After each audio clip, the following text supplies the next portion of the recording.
قرآن پاک میں حضرت موسیٰ علیہ السلام اور فرعون کا واقعہ مذکور ہوا ہے۔ ویسے تو مصر کی کئی بادشاہ ایسے ہوئے جنہیں فرعون کہتے تھے، لیکن جس سے واسطہ موسیٰ علیہ السلام کو پڑا اس فرعون کا نام ولید بن معصب بن ریان تھا۔ قرآن نے اسے فرعون ذی الاوتاد یعنی میخو یا کلو والا فرعون کہا۔ یہ بہت ظالم حکمران تھا، اپنی تمرد کی وجہ سے خود کو خدا کہلواتا تھا۔ مصر میں اس وقت دو قبائل تھے، نبطی اور قبطی۔ نبطی بنی اسرائیل تھے اور اس کو بتایا گیا کہ بنی اسرائیل میں ایک بچہ پیدا ہوگا جو تیری بادشاہت کو للکاریں گا اور تجھے اور تیرے پیروکاروں کو صفائی ہستی سے مٹا دیں گا۔ چنانچہ فرعون نبطیوں کا قتل شروع کر دیا، حتیٰ کہ 80 کے لوگ کو احتجاج کرنا پڑا کہ اگر یہ لوگ مار دیے گئے تو پھر ہمارے کام کاج کون کریں گا۔ واضح رہے کہ بنی اسرائیل اس وقت مصر میں اقامت گزیر ہوئی جب حضرت یوسف علیہ السلام مصر کے بادشاہ تھے۔ حج کے دوران جب بائی غلہ لینے مصر گئی تو آپ نے اپنے والدین اور بھائیوں کو بلا بھیجا تھا۔ پھر بنی اسرائیل کی دیگر لوگ بھی گئی اور اس طرح ایک نسل وہاں آباد ہو گئی۔ ان پر مظالم فراعنہ کی دور میں شروع ہوئی۔ قبطیوں کے احتجاج کے بعد فرعون نے ایک سال بچے پیدا کرنے کی اجازت دی اور دوسرے سال پابندی تھی۔ جس سال بچے پیدا کرنے کی اجازت تھی اس سال حضرت ہارون علیہ السلام پیدا ہوئی، اور جس سال پابندی تھی اس دوران حضرت موسیٰ علیہ السلام کی پیدائش ہوئی۔ آپ کے والد کا نام عمران اور والدہ کا نام یوحنا تھا۔ بڑے بھائی ہارون علیہ السلام اور بڑی بہن مریم تھی۔ یہ وہ مریم نہ تھی جو بعد میں عیسیٰ علیہ السلام کی ماں بنی۔ چنانچہ ڈر کے مارے اور خداوند تعالیٰ کی ہدایت کے مطابق ایک ٹوکری یا صندوقچہ نما شے میں بچے کو لٹا کر دریائے نیل میں بہا دیا۔ صندوقچہ تیرتا ہوا ایک نہر میں چلا گیا جو نیل سے نکلتی تھی اور فرعون کے گھر کے نیچے سے بہتی تھی۔ جب صندوقچہ نہر میں بہتا ہوا فرعون کے گھر قریب پہنچا، فرعون اور اس کی بیوی دونوں اس بہتی ہوئی شے کو دیکھ رہے تھے۔ انہوں نے صندوقچہ نہر سے نکالا، خوبصورت بچہ دیکھ کر خوش ہوئی۔ بیوی نے کہا ہم اس بیٹا بنائیں گے۔ خوبصورت بچہ دیکھ کر خوش ہوئی، بیوی نے کہا ہم اسے بیٹا بنائیں گے۔ موسیٰ علیہ السلام کی بہن مریم جو صندوقچے کے ساتھ ساتھ چلتی تھی، دیکھا کہ بھائی ایک محفوظ گھر میں پہنچ گئی۔ چونکہ دودھ کسی کا نہ پیتے تھے، خدا نے ایسا بندوبست کیا کہ بہن کی وساطت سے انہیں اپنی ماں کا دودھ ہی پینا نصیب ہوا۔ بچپن میں گھسیٹوا کرتے، ایک بار گرم چولہے سے انگارہ نکال کر زبان پر رکھا، جس سے زبان کی جل جانے کی وجہ سے لکنت کی شکایت ہو گئی جو زندگی بھر ساتھ رہی۔ فرعون کی بیوی جس نے موسیٰ علیہ السلام کی پرورش کی حضرت آسیہ تھی، ایک کٹر کافر کی بیوی جو مسلمان تھی، جنہوں نے اللہ سے جنت میں ایک محل کی دعا مانگی جو قبول ہو گئی تھی۔ حضرت موسیٰ علیہ السلام بہت طاقتور اور نڈر انسان تھے۔ ایک دن بازار گئے، دیکھتے ہیں کہ ایک نبطی یعنی بنی اسرائیل کا آدمی اور ایک قبطی قومی فرعون کا نمائندہ آپس میں لڑ رہے ہیں۔ نبطی قبطی سے مغلوب ہونے کے قریب تھا کہ اس نے موسیٰ علیہ السلام سے مدد مانگی۔ موسیٰ علیہ السلام گئی، انہوں نے ایک زوردار گونسا قبطی کی مارا جو وہی مر گیا۔ موسیٰ علیہ السلام منظر سے ہٹ گئی۔ دوسرے دن پھر بازار گئی تو کیا دیکھتے ہیں کہ وہی نبطی ایک اور آدمی سے لڑ رہا ہے۔ اس نے پھر موسیٰ علیہ السلام سے مدد چاہی۔ یہ دیکھ کر حضرت کو نبطی پر غصہ آیا، اسے شاید ڈانٹا ہوا، لیکن نبطی نے سوچا میرے قصور کی وجہ سے مجھے ماریں گے۔ اس نے زور زور سے چیخنا شروع کر دیا کہ کیا آپ مجھے کل والے قبطی کی طرح مار ڈالیں گے؟ یہ بات کچھ اور قبطیوں نے سن لی اور فرعون کو بتایا کہ موسیٰ نے کل ہمارے آدمی کا قتل کر دیا۔ وہ لوگ موسیٰ علیہ السلام کو تلاش کرنے لگے تو آپ نے فرعون کا گھر چھوڑ دیا اور دور کہیں ایسی جگہ جانے کے لیے نکل پڑے جو فرعون کی دسترس سے باہر ہو۔ چلتے چلتے راستے میں مدین آیا، وہاں ایک کنواں تھا، لوگ پانی بھر رہے تھے، کچھ لوگ اپنے جانوروں کو پانی پلا رہے تھے۔ وہاں سستانے کے لیے بیٹھ گئی، دیکھا کہ کچھ زرعور لوگ اپنی جانوروں کو پانی پلا رہے ہیں، حتیٰ کہ وہ بھی جو بعد میں آئے، لیکن دو بڑی شرمیلی اور باحیا لڑکیاں الگ کھڑی ہیں، اپنے بکریوں کو پانی پلانے کی باری کا انتظار کر رہی ہے۔ موسیٰ علیہ السلام نے وجہ پوچھی کہ تم پانی کیوں نہیں پلا رہے ہیں، تو وہ کہنے لگی جب یہ لوگ پلا چکیں گے تو ہم پلائیں گے۔ موسیٰ علیہ السلام نے پوچھا کیا یہاں ایک ہی کنواں ہے؟ لڑکیوں نے جواب دیا نہیں، ایک اور بھی ہے جو بند پڑا ہے، جس کے منہ پر بہت بھاری پتھر رکھا ہوا ہے۔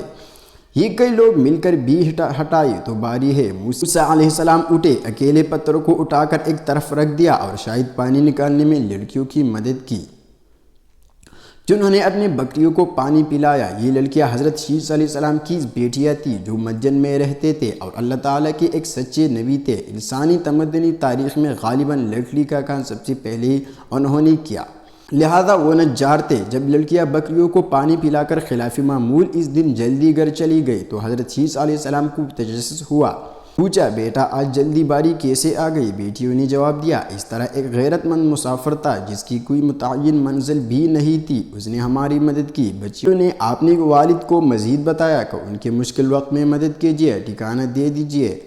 حضرت شیث علیہ السلام نے بیٹیوں سے کہا کہ جاؤ اس مسافر کو بلا لاؤ۔ بچیاں جا کر بڑی شرمیلے انداز میں موسیٰ علیہ السلام سے کہتی ہے کہ آپ کو ہماری ابا جان نے بلایا ہے۔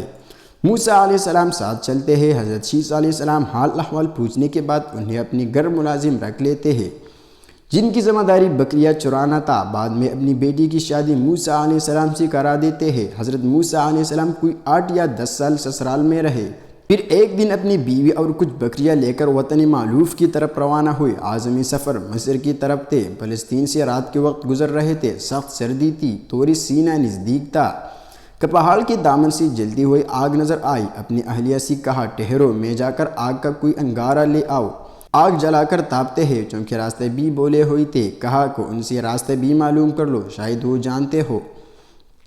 موسیٰ علیہ السلام جو نہیں نزدیک گئی تو آواز آئی موسیٰ اپنی پاپوش اتار کر آؤ، میں تمہارا رب ہوں۔ موسیٰ علیہ السلام جوتا اتار کر آگے بڑھتے ہیں۔ اللہ رب العزت موسیٰ علیہ السلام کو فرعون کے پاس جا کر اسے توحید کی تبلیغ کا حکم صادر فرماتے ہیں کہ فرعون نے زمین پر فساد پھیلا رکھا ہے، خدائی کا دعویٰ کر رہا ہے، جاؤ اور اس کے خدائی قہار کے آگے جھکنے کا حکم دو۔ مزید یہ کہ بنی اسرائیل پر ظلم سے روکنا تھا۔ بتاؤ کہ آپ اللہ کی پیغمبر ہے۔ موسیٰ علیہ السلام نے گزارش کی کہ ان کی زبان میں لکنت ہے، اس لیے ان کے بڑے بھائی ہارون کو ان کا مددگار مقرر کیا جائے۔ چنانچہ ہارون علیہ السلام کو بھی نبوت مل گئی۔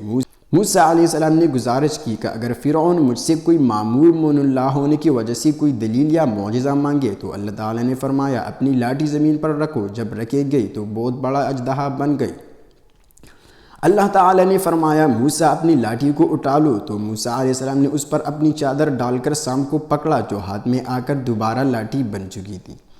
پھر فرمایا اپنا غالباً دایاں ہاتھ بغل میں ڈال کر باہر نکالو۔ موسیٰ علیہ السلام نے ایسا کیا تو ہاتھ چمک رہا تھا۔ چنانچہ نبوت کے مقام پر سرفراز کرنے کے بعد اللہ تعالیٰ نے موسیٰ علیہ السلام کو حکم دیا کہ جاؤ جا کر فرعون کو نرمی سی توحید کی دعوت دو، شاید کہ وہ راہ راست پر آ جائے، اور اسے بنی اسرائیل پر مظالم بند کرنے کی ہدایت دو، اور کہو کہ وہ انہیں آزاد کرے۔ یہ حکم خداوندی پانے کے بعد موسیٰ علیہ السلام اپنی بھائی حضرت ہارون علیہ السلام کو لے کر پہلے تو اپنے قوم کے پاس جاتے ہیں، انہیں تسلی دے کر کہ ان کے آزمائش کی چند ہی دن رہ گئے ہیں۔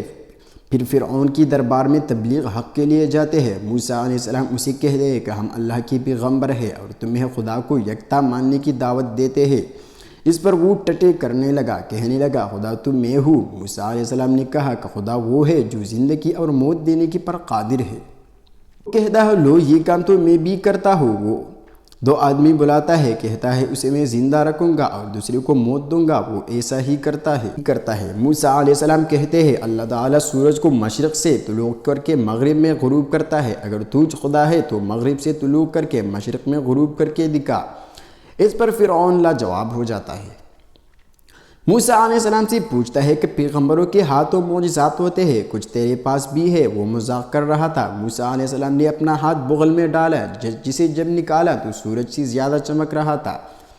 پھر عصا زمین پر ڈالا جو اژدہا بن گیا۔ فرعون نے کہا یہ تو جادو ہے، اچھا فلاں دن آؤ، میں بھی اپنے جادوگروں کو بلاؤں گا، ان سے مقابلہ کر لینا۔ چنانچہ مقرر دن ملک کے نامور جادوگر آ گئی۔ موسیٰ علیہ السلام گئی، فرعون کی جادوگر اپنے ساتھ رسیاں لائے تھے۔ فرعون کے حکم پر انہوں نے وہ زمین پر پھینکی جو جادو کے اثر سے سانپ بن کر رینگنے لگے۔ موسیٰ علیہ السلام قدرے پریشان ہوئے، فوراً وحی نازل ہوئی اپنے عصا کو زمین پر پھینکو۔ جب موسیٰ علیہ السلام نے عصا زمین پر رکھا وہ ایک بہت بڑا اژدہا بن کر جادوگروں کی سانپوں کو نگل گیا۔ جادوگر سمجھ گئے کہ موسیٰ علیہ السلام جادوگر نہیں ہے بلکہ اللہ کی سچی نبی ہے، لہٰذا وہ فوراً ان پر ایمان لا کر مسلمان ہو گئے۔ فرعون کہنے لگا تم نے میری اجازت کے بغیر ہی اسی پیغمبر مان لیا، لہٰذا اس نے انہیں قتل کرنے کا حکم دے دیا۔ بنی اسرائیل جب اپنے نبی کے ساتھ 6 لاکھ کی تعداد میں جو بال بچوں کی علاوہ تھی مصر سے نکل کھڑے ہوئی اور فرعون کو یہ خبر پہنچی تو اس نے بڑا ہی تاؤ کھایا اور زبردست لشکر جمع کر کے اپنے تمام لوگوں کو لے کر ان کو پیچھے لگا۔ اس نے تمام لاؤ لشکر کو، تمام سرداروں، فوجوں، رشتے، کنبے اور تمام لوگوں اور کل ارکان سلطنت کو اپنے ساتھ لے لیا تھا۔ اپنے پورے ملک میں کسی صاحب حیثیت شخص کو باقی نہیں چھوڑا تھا۔ بنی اسرائیل جس راہ گئے تھے اسی راہ پر یہ بہت تیزی سے جا رہا تھا۔ ٹھیک سورج چڑھے اس نے انہیں اور انہوں نے اسے دیکھ لیا۔ بنی اسرائیل گھبرا گئی اور موسیٰ علیہ السلام سے کہنے لگے، لو اب پکڑ لیے گئی، کیونکہ سامنے دریا تھا اور پیچھے لشکر فرعون، نہ آگے بڑھ سکتے تھے نہ پیچھے ہٹ سکتے تھے۔ آگے بڑھتے تو ڈوب جاتے، پیچھے ہٹے تو قتل ہوتے۔ موسیٰ علیہ السلام نے انہیں تسکین دی اور فرمایا، میں اللہ کے بتائے ہوئے راستے سے تمہیں لے جا کر رہا ہوں۔ میرا رب میرے ساتھ ہے، وہ مجھے کوئی نہ کوئی نجات کی راہ مبتلا دے گا۔ تم بھی فکر رہو، وہ سختی کو آسانی سے تنگی کو فراخی سے بدلنے پر قادر ہے۔ اس وقت وہی ربانی آئی کہ اپنی لکڑیاں دریا پر مار دے۔ ابا علیہ السلام نے یہی کیا۔ پانی پٹ گیا، راستے دے دیے اور پہاڑوں کی طرح پانی کھڑا ہو گیا۔ ان کے 12 قبیلے تھے، 12 راستے دریا میں بن گئے۔ تیز اور سوکھی ہوائیں چل پڑی جس نے راستے خشک کر دیے۔ اب نہ تو فرعونیوں کے ہاتھوں میں گرفتار ہونے کا کٹکھٹا رہا، نہ پانی میں ڈوب جانے کا۔